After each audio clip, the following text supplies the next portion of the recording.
mengapa hari ini demonstrasinya dibatalkan?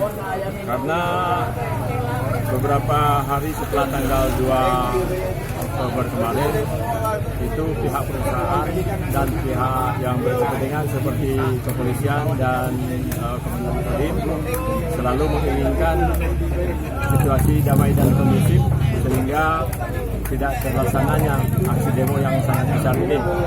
Dan kami lihat juga pihak perusahaan sangat proaktif dalam menyelesaikan permasalahan ini, sehingga ada beberapa tahapan-tahapan yang kita bicarakan sehingga mengkerucut sampai malam kemarin hingga malam tadi diputuskan bahwa seluruh tuntutan petani plasma itu dikabulkan dan pelaksanaan MOU sudah disepakati.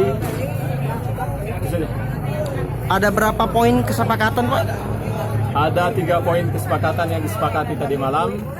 Yang pertama, pelaksanaan replanting dilaksanakan pada tanggal 1 Januari 2020.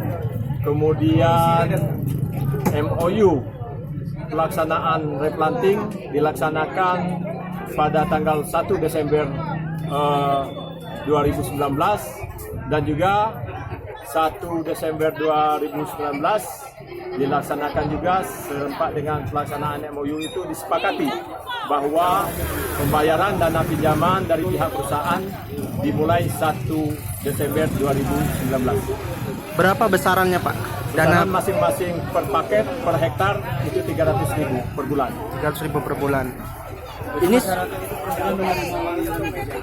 menerima dana pinjaman itu bukan dikasih cuma-cuma atau kompensasi dari pihak perusahaan, dan itu dimasukkan dalam utang.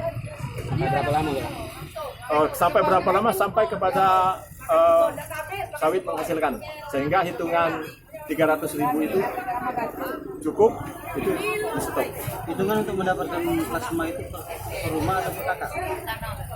Kalau berdasarkan SK Bupati 229/2013 itu per kakak. semua kesepakatan ini sudah disampaikan seluruh ke petani, Pak, ya? Untuk sekarang pada hari ini saya menyampaikan dengan petani sebanyak 362 di bawah naungan KUD Keluarga Serasa Muara Bukit. Saya selaku ketuanya dan saya selaku korlap untuk aksi demo.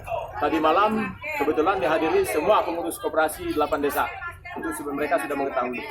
Jumlah untuk masyarakat menerima plasma kalau di Kerasan berapa? 362 paket.